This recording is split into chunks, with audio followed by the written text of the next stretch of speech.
বিআরটির লোক আর দালাল দুইটা মিলে একটা চক্রান্ত। কোনো দালালকে আমি চিনিও না, কারোর সাথে আমার যোগাযোগই নেই। কাজ আগাই নেওয়ার জন্য হয়তো দালালদের কিছু টাকা পয়সা দিতে হয় এই আর কি।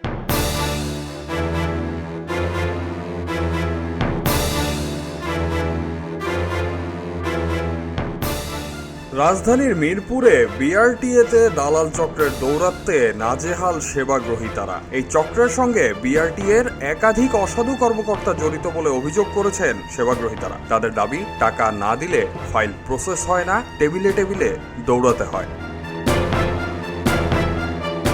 প্রতিদিনই সকাল থেকে দুপুর পর্যন্ত অসংখ্য মানুষ আর বাহনের জট লেগে থাকে বিআরটিএর মাঠে ও বাইরের সড়কে। কেউ আসেন ড্রাইভিং লাইসেন্স করাতে, কেউ বা আসেন বাহনের বিভিন্ন ধরনের কাগজপত্র করাতে, কিন্তু নিয়ম মাফিক পাওয়া যায় না সঠিক সেবা। যে কাজ বিনামূল্যে অফিস কর্মকর্তাদের করার কথা, সেই কাজ অফিসের ভেতরে থাকা দালালরা মোটা অঙ্কের অর্থের বিনিময়ে নিমিষেই করে দিচ্ছে। কোনো উপায় না পেয়ে এক প্রকার বাধ্য হয়ে দালালের সহযোগিতা নিতে হচ্ছে সাধারণ সেবাগ্রহীতাদের। অফিসে এসে জিজ্ঞেস করি, ওরা বলে যে হয়ে গেছে নাম ট্রান্সফার, কিন্তু আমি যখন আমার নামে ট্যাক্স টোকেনে টাকা জমা দিতে যাই ব্যাংকে, ব্যাংক থেকে বলে হয় নাই। এখানে আসলে বলে হয়ে গেছে, ব্যাংকে গেলে হয় বলে হয় নাই। এভাবে আমি ব্যাংক আর বিআইটি আজকে 3 মাস যাবত ঘুরতেছি, এখন পর্যন্ত সকালে এসে বসে আছি, কোনো খোঁজ খবর নাই। 2023-এ দেখেন মার্চে হ্যাঁ তখন যে এটা জমা দিছি সব কিছু করে এই পর্যন্ত মনে করেন 4-5 মনে হয় নিয়ে 5 ডেট বাড়ানো হয়েছে, এখনো কার্ড পাইনি।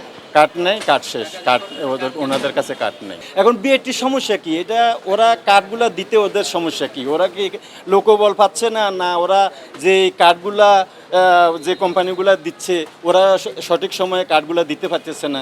এমনকি আনসার সদস্যদের বিরুদ্ধেও লাইনে দাঁড়ানো মানুষের কাছ থেকে টাকা খেয়ে সিরিয়াল এগিয়ে দেওয়া কিংবা ডিজিটাল নম্বর প্লেট লাগিয়ে দেওয়ার অভিযোগও আছে। ভুক্তভোগীদের অভিযোগ, digital number plate, driving licence এবং ট্যাক্স টোকেন নিতে পড়তে হয় বিভিন্ন ভোগান্তিতে। নিয়ম অনুযায়ী এসব সেবা নিতে গেলে কর্মকর্তারা বিভিন্ন অজুহাতে সময় ক্ষেপণ করেন, কিন্তু দালাল ধরলেই দ্রুত এবং সঠিক সময়ে সব সেবা পাওয়া যায়। এটার তো দায়িত্ব আমি মনে করি এর ভিতরে একটা চক্রান্ত আছে, যেটা বিআরটির লোক আর দালাল দুইটা মিলে একটা চক্রান্ত।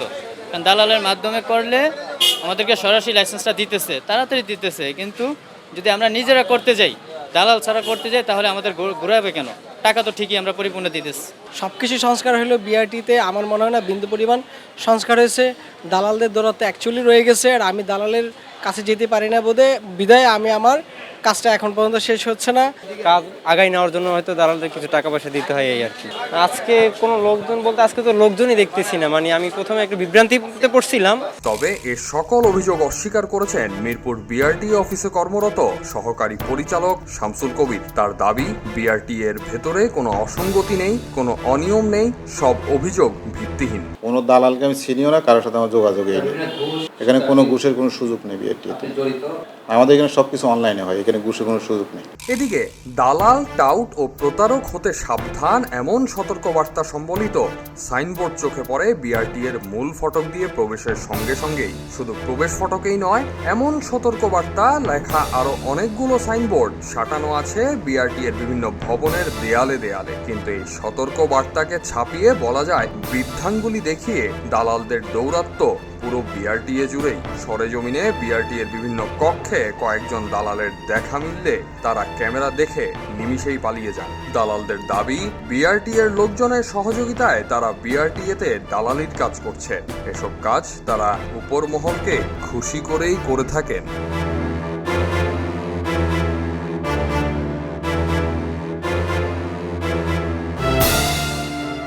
এলো মুক্ত চিন্তার স্বাধীন দৈনিক খবরের কাগজ। এখন খবর হবে নিখাত, নির্ভীক, নিরপেক্ষ।